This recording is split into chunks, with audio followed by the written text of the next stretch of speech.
Hey there, so today we have another review. This is a beer from Roaring Table. This is their 10%. Ooh, it's a big guy. Well, obviously I know that. This is Nothing Like the Sun. So, white label, Nothing Like the Sun, even though it's like going to be a pitch black beer. So, let's dig into it. Have a little bit chilled. It's a little bit cold now in here now, so I don't know if that's like... The beer is very dark, which is quite nice. This is not one of the lighter Imperial stouts. Like sometimes you can like sort of see that as it pours out of the can or bottle that it's like sort of a medium to deep brown color. This is pitch black, as you can see. Like part of it you can tell is just the head is super dark. Like this is like that's like a Bourbon County head, right? Yeah, nice carb in the sky.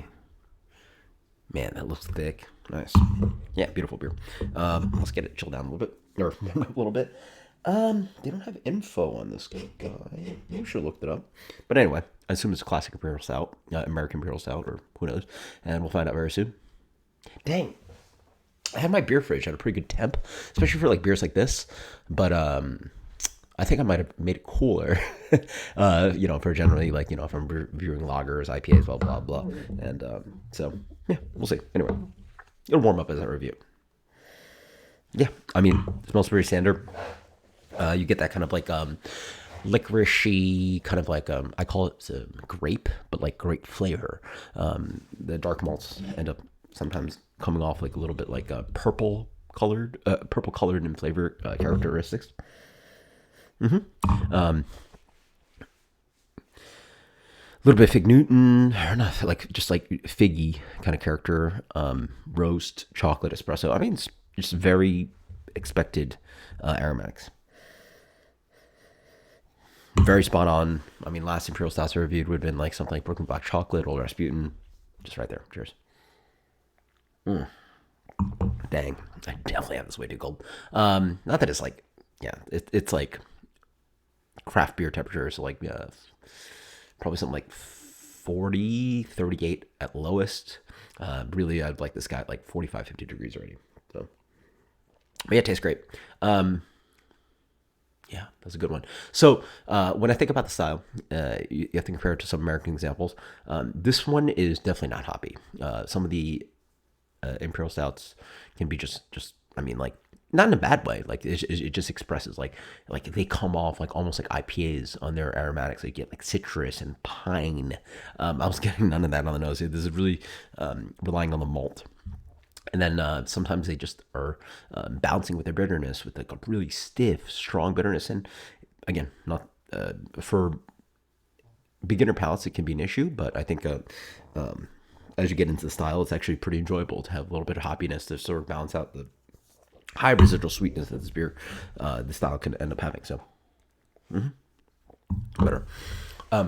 Beer is rich, boozy up front. You sort of notice this. There's certainly some higher alcohols here, so that is noticeable at 10%. Not all of them have it, but like, yeah, this one certainly does. Oh yeah, definitely noticeably hot. So I think something about fermentation that's maybe something to work on. Yeah, like as I that first sip, it has this kind of like almost like a vodka tone that sort of hits on the retronasal and blows through my nose like boom, it is hot. So this beer almost at 10% almost comes off like it's like 15 or something with that big high alcohol big high alcohol heat. Follows with the nose, those grapey tones, that kind of like grape flavoring kind of thing, licoricey, dried grape must kind of fruitiness going on. Definitely a rich sweetness, rich roast.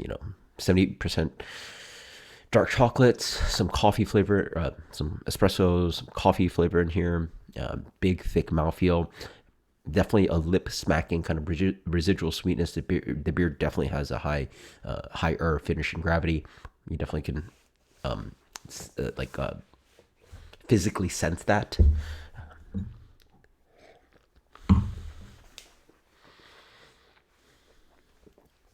Nice carb on this guy.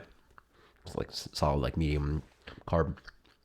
A little bit of a light umami character. I'm not quite sure where I'm getting that. I generally get that from like an aged Imperial Stout. As I drink it more, I'm sort of acclimating to the heat and that hot character I was talking about. I mean, that's just a really solid Imperial Stout. Um,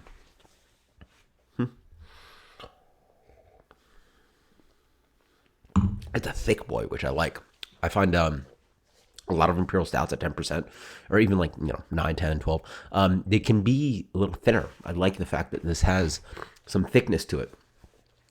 This honestly would be a pretty good base for pastry stout.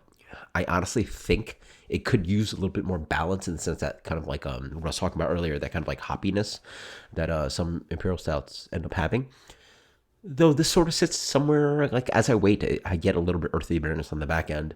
I mean, I do actually enjoy some of the kind of more sweeter takes on it with less hopping.